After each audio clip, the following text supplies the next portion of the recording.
Hello, everyone. Hey, Welcome guys. to the Half Noon News.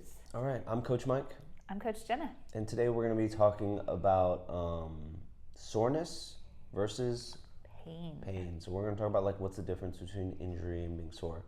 So the question we're going to start with, Coach Jenna, as a swimmer, were you ever injured? I was. In the water? You got injured from the water? Yeah. Well, yes, I had some shoulder issues, and then I also I broke my arm really, really badly in a car accident, and so just learning to come back from that. I was literally on a kickboard this was before waterproof casts, so on a kickboard with a Walmart sack and duct tape for like 6 months. Let's go. I did not grow hair in this little spot on my arm for like 3 years because of all the duct tape off and on. And then later on in high school, just because of some poor technique issues I had on freestyle, I had some shoulder trouble. I never had any injuries that took me out of the water longer than a practice or something. So that's good. Yeah. So soreness versus pain. I know a lot of times kids will come home from practice, or they will say they can't go to practice because they're hurting or thinking that they're injured. And so we just want to kind of talk about like what is really the difference, what's the threshold, what should you do as a parent, like how to encourage your child and talk through those situations. So soreness, I would probably categorize as like a dull, achy pain, more like constant, right? It's not sharp, it's not acute, it's just always there. Yeah, it feels broader.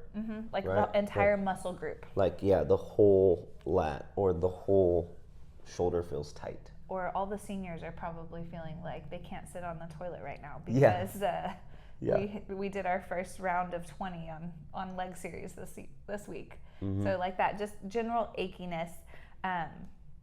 That's really soreness. A lot of times kids will get that in their shoulders just because of the volume of work that we're doing, and they will assume that it means that they have a shoulder injury.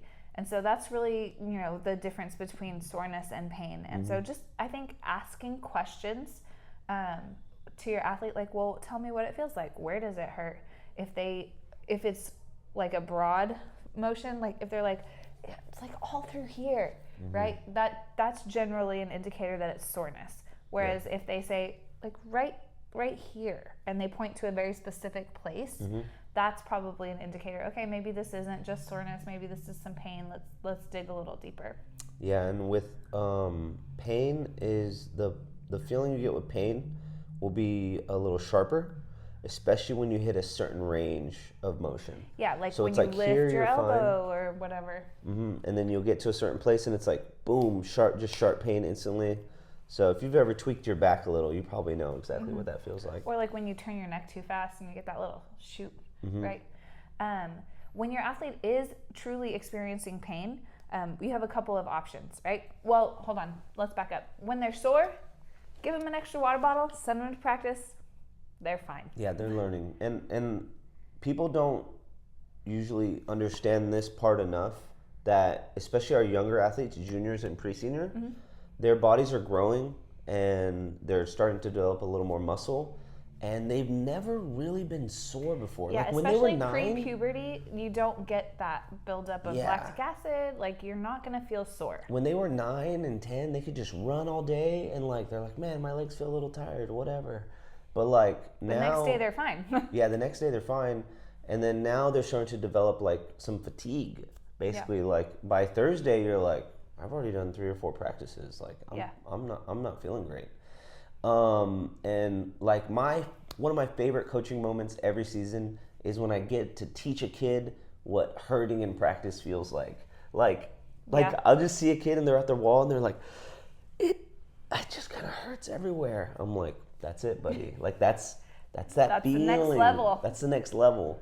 So yeah, send them to practice and encourage them. Like, hey, your coach is the one that wrote those workouts. They know how tired you are. They know how sore you are. Like, I know exactly how my athlete's legs are feeling after drylands on Tuesday. Like, I'm going to plan for that. And we have a professional coaching staff that is educated in physiology and all of that stuff. And so just encourage your athletes. Trust your coaches. They know you're sore. They know you're tired. Go anyways. Yeah.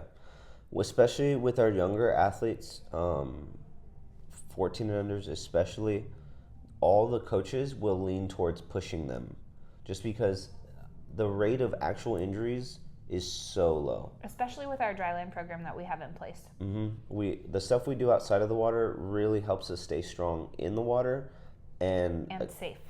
And the amount of volume that we're doing, we're not doing anything that's like astronomical that injury is like actually happening. There are some kids that get injured, and that's going to happen in sports. But so if your kid comes home and is like, hey, my shoulder is hurting and Coach Mike told me to keep swimming, that's because we're going to lean towards pushing first and then go from there. Right? Now, if a kid is crying in pain on the ground, that's going to be different. Also, again, like our coaching staff is educated enough to be able to ask the questions about like, okay, can you tell me where it's hurting? And know like when it's okay to push and when we need to say, okay, let's jump on a kickboard and give it a couple days rest, or those kinds of things. Yeah. So when your athlete is experiencing pain, a couple of things. One, we have an amazing physical therapy staff, and we have this really, really exciting program that's actually free to all of our families. You can set up an appointment with our PT staff for what we call an athlete screening. So like just yesterday, I had an athlete whose hip flexor has been bothering her off and on for about 3 or 4 months. And it's like, we'll rest it, and then it's fine for 3 or 4 weeks, and then, hey, it's kind of achy today. Okay, let's rest again. Well, the frequency is coming back up, and the pain is becoming sharper, not as achy. So she's setting up an athlete screening with one of our PTs this week to be able to figure out, okay, is this a soreness thing? Is this a pain that should be investigated? Our PT staff knows swimming, which is super unique. If you take your kid to the pediatrician because their shoulder's hurting, I guarantee you the first thing they're going to tell you is, well, they can't swim. Yeah. And that's not the solution, right? We don't want to pull our kids out of the water unless we absolutely have to. And our PTs know the sport, and they know how to modify it, and they know how to communicate with our coaching staff. Like, for example, the PT staff will, after they'll meet with an athlete, they'll text us, and we'll follow up, and they'll be like, okay, hey, I want you to stay away from breaststroke kick for the next 6 weeks. Let's lighten their load on their squats and increase their load on, resisted hip flexor work or whatever that may be. Yeah. And they work with us to be able to make sure that this is not an injury that is prolonged, but it's just a small thing that we can get over and strengthen and avoid a big deal. Yep. Yeah. No, they do a really good job communicating. They usually don't say this in front of the kid, but they'll tell the parent and the coach, like, hey, I don't think I'm not feeling anything. Yeah, here. This is not really a big deal. Yeah, and it's not that they're discrediting it, but these guys see so many people that it's like, hey, they have full range of motion, this and that. Like, yeah, and they are trained to watch facial expressions and those types of things. The other really great thing about our PT staff is that some of them are coaches. Like Miss Diana, she has worked with one of my athletes, Luis, off and on for the last 2 to 3 years.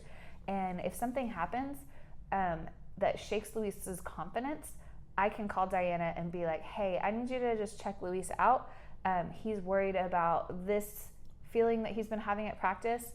And she'll be honest with him. She'll tell him like, hey, you're okay, keep training, or hey, let's step back a little bit, but this is not going to end your season. We're going to work through this. And so they're really great about helping our kids, even on the emotional side, because there is a big emotional side of even if it's not a real injury, the fear of injury is real, and it can prevent them from pushing hard and working hard. Yeah, and coming back from an injury can be hard. Like a lot of times, and even though after 4 weeks after an injury, an athlete is back to 100%, it might be another 4 weeks till they're training 100% because they're 100% confident. Worried. Yeah. Because they're worried. They're like, what if I hurt my shoulder again, right? Yes. So, and in that situation, we always encourage our athletes, and the same thing you guys should do is like, hey, we're going to get stronger.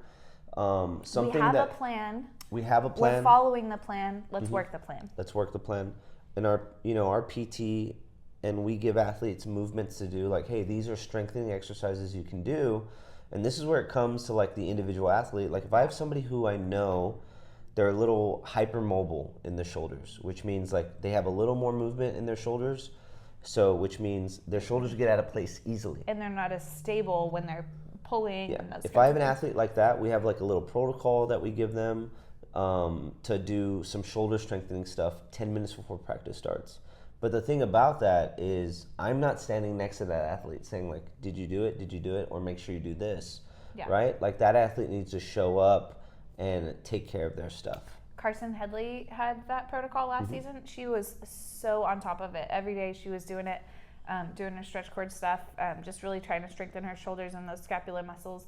And she did a great job with it. She did a great job. Finished her season great, and the shoulder pain was way better. Yeah, and it goes the same with soreness. If your swimmer knows, like, sweet Jesus, my legs, I can't walk.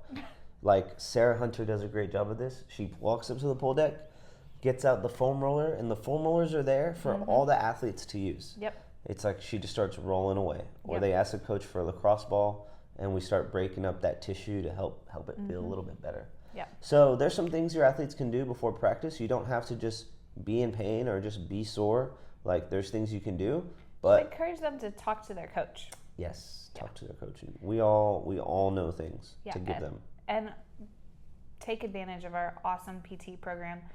That used to just be available for our senior level athletes, but COM has been able to make that available for all athletes now. I know that even like last season, one of our Dolphins was able to get in and get seen by our PTs, 10 and under, right? So you wouldn't think that you don't have to be at the highest level of the team to have that service available to you. It's available to everyone on the team. Yeah, cool. All right, guys, thanks for being a part of our team. And if you found something valuable in this video, please share it with another swim family. Yeah.